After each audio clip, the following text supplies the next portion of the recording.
Welcome back to my channel. I am back with another review. This review is for Baddies USA Chapter 2, Episode 14. So let's just get right into it because a lot happened in this episode, and I will be talking about the fight between Tesehki and Lex at the end of this review. So at the very beginning of this episode, the baddies are in Dallas doing their performances. Everybody's having a good time. It seems like things were going smoothly, but then all of a sudden, Fauna and Lex start arguing with each other. They're yelling back and forth, and Lex says that the reason why her and Fauna were going back and forth is because Fauna kept turning around looking at her, making little slick comments, because obviously Fauna still feels some type of way about Lex spitting on her, and so she wants her lick back. And honestly, I'm over this whole Fauna and Lex situation, because if Fauna really wanted to get her lick back, she would have already put her hands on Lex. Lex has been walking around for episodes untouched, even though her and Fauna have been in the same room multiple times since the whole spitting thing has happened, and Lex has still been untouched. If you really wanted to get your lick back, you would have already did it. Yes, Lex said that she was not going to fight her again, and Fauna wanted to fight her, but it's like she could have ran up on Lex the same way she ran up and snuck pressure. She had plenty of opportunities to do that. I'm not saying Fauna's wrong for wanting to fight Lex, because if somebody spit on me the way that Lex spit on Fauna, I would want to fight them too, but I would have already put my hands on them. I wouldn't just be sitting back letting them be in the same room as me and I don't do anything at all. So if Fauna does not get her lick back in the next 2 episodes, I don't care about the situation anymore. But Lex decides to leave the club because she's tired of arguing with Fauna, and then all of a sudden Sirach sees Tesehki and the two of them are getting ready to fight with each other, and security immediately snatched both of them up. They took Sirach out of the way and they ended up taking Tesehki out of the club. So why does it seem like production doesn't want Tesehki and Sirach to fight right now? Are they trying to save that for the reunion or something? Because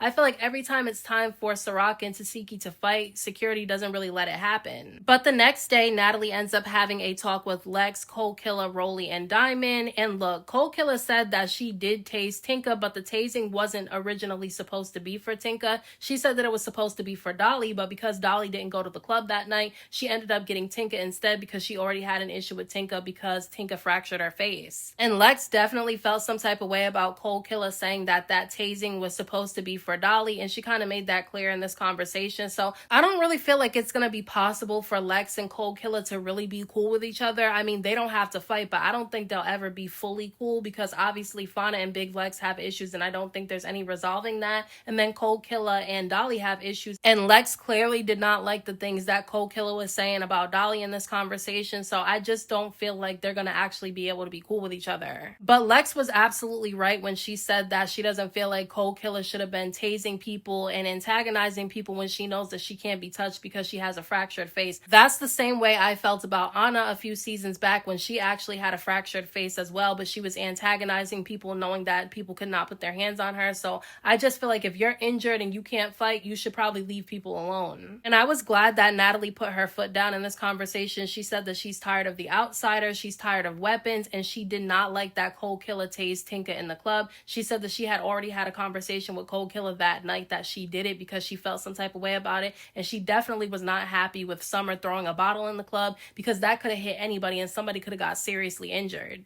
And I completely agree. The baddies are taking things way too far. Ever since they started, bringing outsiders in, things have gotten really crazy, and somebody might eventually get really hurt, and that's exactly what she's trying to prevent. I feel like it's Lemmy that has to be the one that sits these girls down and tells them that he doesn't want any more outsiders, no more weapons, no more shit like that going on. He's the one that has to say it, and he's the one that needs to put it in their contracts, because I just feel like unless he's the one that puts his foot down about it, they're not going to listen. And the crazy thing about it is fans were praising Cold Killer for tasing Tinka because they don't like Tinka and they like Cold Killer, and they were also praising Summer for throwing a bottle at Tinka in the club, even though when Summer did that same thing on Baddies Africa and she threw the bottle at Cold Killer, Fauna, and K. Rican, everybody was dragging her, saying that she was wrong. I'm starting to think that people really didn't think she was wrong. They only thought she was wrong because they didn't like her at the time because she was cool with Dolly and Lex. Now that she's not cool with Dolly and Lex and she's throwing bottles in the club, people are saying that she was justified in doing it and that it wasn't a big deal. And I had to say something like this in my last review too, because I feel like when people don't like somebody on the show, everything they do is wrong, and anything that somebody does to them is justified because you don't like the person. And I don't agree with that, because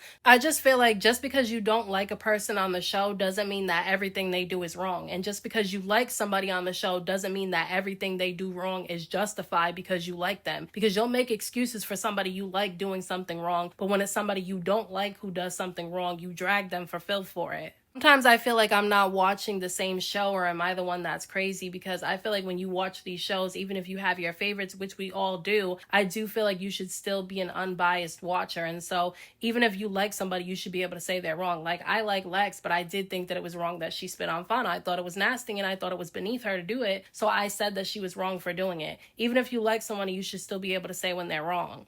But in this conversation, Diamond ended up saying that she feels like some of the girls should go home, and Natalie seemed to really agree with that, and she did say that some replacements were coming in, but I don't feel like we should call them replacements if they're not actually replacing people. I do feel like some of the girls should go home. Like, some of the girls are fading into the background, they're not showing up to house meetings or any activities that are being done, so I feel like if they're not going to show up, they really just shouldn't be on the show. But Mariah, E.T., and Ivory end up having a conversation, and Mariah starts bringing up again how she got snuck by Ciroc, and she keeps talking about Ciroc's size. And every single episode, Mariah Lynn is talking about how small she is compared to Ciroc, but she knew that Ciroc was bigger than her when she started beefing with her in the first place. She knew Ciroc was bigger than her when she was going back and forth with her on social media and when she took that shoe and threw it at her unprovoked. So I just feel like the size conversation needs to end. And then she started saying that Ciroc was ducking Tesehki, but I didn't feel like she was ducking Tesehki. Tesehki and Ciroc were getting ready to fight, but because Mariah Lynn was bouncing around in the background trying to jump in, security was too busy focused on trying to grab Mariah that, Tesehki and Ciroc never actually ended up fighting. I'll say this though, I do feel like Ciroc and Tesehki probably will fight at the reunion. I don't know if they'll fight this season anymore, but if they do fight at the reunion, I'm gonna need one of the girls to hold Mariah Lynn back, because I do not want her jumping into this fight between the two of them, because she's the main one talking about Ciroc is ducking a fade with Tesehki. So if she wants her to fight Tesehki so bad, she needs to stay out of it. But Kanaya, Egypt, Neek, and Bahati end up showing up while this conversation is going on, and basically E.T. ends up calling out the cabaret girls for being boring, and honestly, I kind of agree with her a little bit. I feel like the cabaret girls are not really bringing anything to the show. Wet Wet is definitely really entertaining in the scenes that she is in. She's very funny, so I actually like her being on the show, but if I had my choice to keep any of the cabaret girls, it would literally just be Wet Wet and Kanaya, because I do like Kanaya. She seems to be entertaining and I do like her, but the rest of them can go because they're not doing anything. E.T. basically told the cabaret girls that they were trying to get a free check, and it definitely seemed like Egypt felt some type of way about that, so I didn't understand why she didn't press E.T. about it in this conversation, because it seemed like E.T. was looking for an issue with one of them. She was trying to test them to see if any of them would do anything, and nobody did anything. So Pressure and TT end up sitting down to talk with Tommy, and the conversation seemed to be going good at first, but then Tommy kind of starts opening up to them about her frustrations with being so close with Summer. She said that there's been a lot of issues between her and Summer off camera that we have not been able to see. Brought up one particular situation with Summer's camera guy. She said that something ended up happening to him and Summer took his camera, like stole his camera. And then she said that Summer basically got her kicked out of 2 different hotels. And so we know that Summer can get crazy sometimes, because we saw the way that she acted when she was drunk, when she was hanging out with Dolly and Lex, and sometimes they felt like she was uncontrollable. So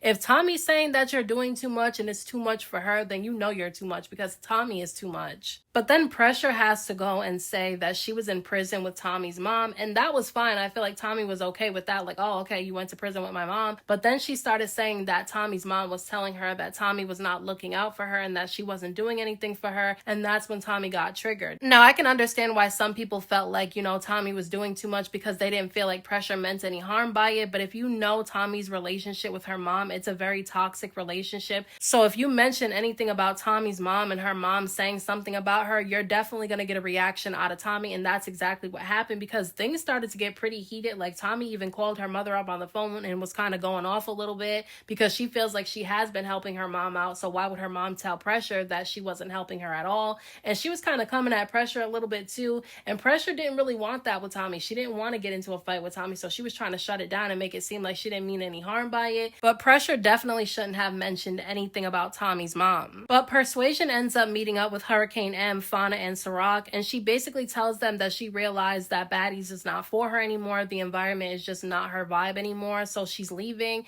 And honestly, I felt like they spent way too much time on this scene. Like, I do understand that she doesn't want to do the show anymore. It's a little bit too much for her. I completely understand that. Persuasion's getting a bit older. Obviously, she did Bad Girls Club a long time ago. She has a daughter. She's probably grown from all the drama and shit, so I understand her wanting to leave, because things have been escalating escalating a bit on the show, like somebody just got tased and a bottle thrown at them. So I can see why she wouldn't want to be in that environment anymore. But I do feel like they definitely spent way too much time on this particular scene. And to be honest with you, Persuasion was not the only person that was saying that the environment was becoming too much for them, because Tinka ended up meeting up with Rolly and she was not acting like her normal self. We know that Tinka's usually upbeat, she's usually really bubbly, she's usually being goofy, but that's not how she was acting in this situation. She seemed like she was really exhausted. She tells Rolly that after getting, tased in the club by Cold Killer and then getting a bottle thrown at her by Summer, and then Summer and Tommy showing up with those outsiders trying to jump her, she felt some type of way and she felt like these girls were taking things too far.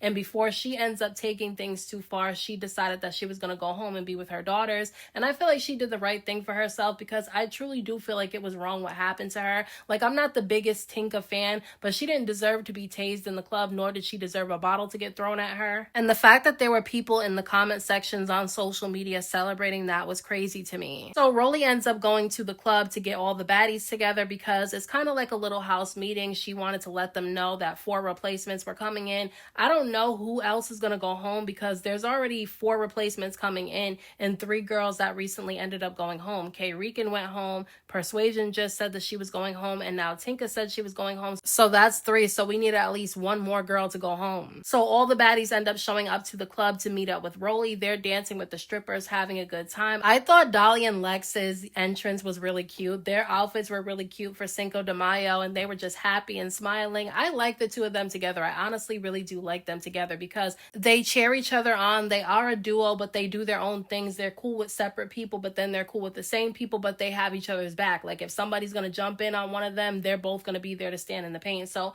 I like them together. I do. But Rolly starts telling all the baddies that there's 4 replacements coming in and a special guest. And she says that she feels like the 2 girls that should go home is Neek and Wet Wet. And nobody agreed with her that Wet Wet should go home. Everybody seems to really like her, because even though she doesn't really do that much as far as fighting and stuff, she is very funny and entertaining, and she does give the comedic relief that you need in a show. But nobody was opposed to Neek going home. Like, nobody said that it was wrong for her to say that Neek should go home. But then Rolly tells everybody that Tinka decided to go home because she got a bottle thrown at her and she got tased in the club. So Diamond says that she feels like Cold Killer should have to go home too, because Cold Killer tased her. And Fauna immediately had an issue with that, and obviously we understand why, because her and Cold Killer are friends, so obviously she's not going to say that she feels like her friend should go home. Although I do feel like it's a little bit hypocritical, because had that been a girl that Fauna does not like that tased one of her friends, she would have been saying that they should go home too. I like Cold Killer, I do, but I honestly do agree with Diamond that I feel like she should have had to go home, because number one, she can't participate in really anything because her face is fractured, so nobody can even touch her. And then she sat up there and she went too far by tasing somebody. So I kind of feel like, she should go home too. But when Brorilla ends up showing up as the special guest, Lex gives her a really big hug, and she could not stop cheesing when Lex was hugging her. And I thought that was funny, because we all know how much she's been gushing about Lex online. And I thought it was funny because Dolly was telling Lex right in front of Brorilla not to play around with her, because we know that Lex doesn't really want Brorilla, and I highly doubt that she would do anything with her. And especially because of how short Brorilla is, like compared to Lex, she's tiny. So we knew that nothing was going to happen. So Dolly was basically telling Lex, don't play around with that girl's feelings, because you don't want her. I'm not going to lie though, it was weird the way that Rolly was acting towards Brorilla. I understand that, people don't have to like the way that she came at Glow online. I don't agree with the way that she went at Glow doing that on social media like that. I feel like that's wrong. But at the end of the day, that's family business, and I feel like people shouldn't really be involved in that. So even though I know that she's brought on the show because of the way that she made herself a public figure for beefing with her sister, I just feel like Rolly was too intense when it came to that situation and questioning her about it, because wasn't Rolly one of the main people that told Summer she was wrong for getting involved in Tesehki and Krishan's business? But then she's sitting here doing the same thing when it comes to Glow and Brorilla, because if you're going to tell Summer to stay out of family business, you should be doing the same thing as well. But it was funny because Brorilla went and sat by Lex and is like all over Lex. And for some reason, Tavy walks over and tells Brorilla that her and Lex are fucking and she's going to have to fight her for Lex. And I'm like, whoa, whoa, whoa. Like, I understand she's joking, but I feel like there was a little bit of truth in Tavy's joke. I don't think that her and Lex are fucking. I don't think that Lex would be interested in Tavy. But Tavy might have a little bit of a crush on Lex, because why would she say that? Now, Neek and Bahati end up showing up, and Rolly does say to Neek's face that she feels like Neek should go home because she's not doing anything but hiding under Bahati. And I respect the fact that she told Neek that to her face, because she did say it behind her back, so I'm glad that she said it when Neek was right there. Neek tried to say that she wasn't up under Bahati. I don't necessarily feel like Neek has done nothing this season, because she was beefing with TT and Hurricane M. Like, she was fighting them for a few episodes, actually, but I feel like now she's kind of faded into the background, so I understand why Rolly's feeling like she should go home. But then two of the replacements end up showing up. It's Lexi Gold, somebody who is beefing with Kanaya, and then also Shay from Baddies Gone Wild Season 1. I liked Shay on Baddies Gone Wild Season 1. I was actually surprised that she wasn't one of the BGW girls that ended up getting put on Baddies Chapter 2, because I felt like she should have been. And it's like, honestly, I feel like Shay should have been casted over Hurricane M or even Bahati, because I liked Bahati on Baddies Gone Wild, but on Baddies, I'm not really feeling her too much. I feel like both her and Neek can go. Like, if Neek goes home, Bahati can go home too, because if Neek goes home, Bahati's really not going to be doing anything, even though she hasn't really been doing anything anyway. But as soon as Lexi Gold and Shay walk into the room, Kanaya jumps up out of her seat and she starts fighting Lexi, because she said that her and Lexi used to be friends, and then Lexi went on this whole smear campaign about her, so they start beefing, and then Hurricane M hops up out of her seat and her and Shay start beefing, because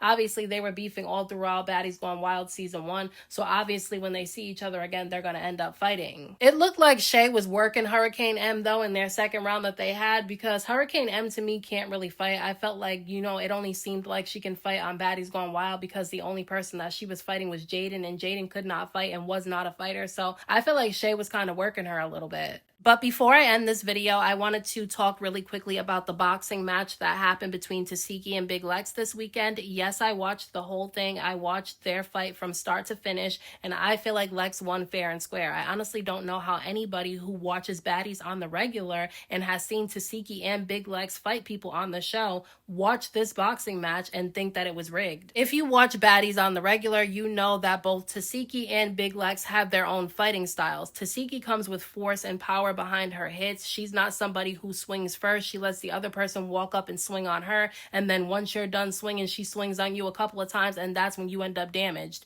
That's what she does. And that's exactly how she fought in this boxing match. Tesehki does not swing on people first. She lets you walk up and swing on her first, and then she'll start swinging on you. That's how she fights, and she doesn't swing fast either. In this boxing match, that's exactly how she was fighting Lex. Now, when you watch Baddies and you watch the way that Lex fights, she doesn't mind being the person to walk up on you and start swinging on you first. She'll walk towards you and she'll keep swinging on you. And Lex swings fast, okay? She keeps going. And if you try to rush Lex, which people usually do try to rush her, she'll still keep swinging on you while you're rushing her. She'll keep swinging and she'll keep backing up, and she won't let you back her into the corner. Once she sees that you're trying to back her into the corner, she'll turn a little bit, but she'll keep swinging the whole time. That's exactly how Lex was fighting in this boxing match with Tesehki. If you watch all 3 rounds, you'll see that that's exactly how she was fighting. Both of them were fighting in the same fighting styles that they fight when they're on Baddies. Tesehki has the power behind her hits. She has the force behind her hits. When she swings hard, and you can tell that she hits really hard. When Lex fights, she has the speed, she has the stamina, and that showed in this boxing match. I just feel like Lex won fair and square, and the people that are upset that she won and are trying to say it's rigged is only because they don't like Lex for whatever reason they don't like her for, and so they wanted to see her lose so bad, but she didn't. This doesn't change the fact that both Tesehki and Lex are really good fighters on the show. They're 2 of the best, so I just feel like I don't think that people should be so upset about this. And Tesehki did say on a live that this was not a rigged fight, and she pinned a comment saying that that contract that was going around was fake. I don't know how anybody can read that contract and not know that it was fake, but it was obviously very clearly fake and AI made, but I'm glad that she cleared that up. But those are my thoughts on this week's episode of Baddies USA, and my thoughts on the boxing match between Tesehki and Big Lex. So let me know what you guys thought about this down in the comment section, and I'll talk to you guys in my next video.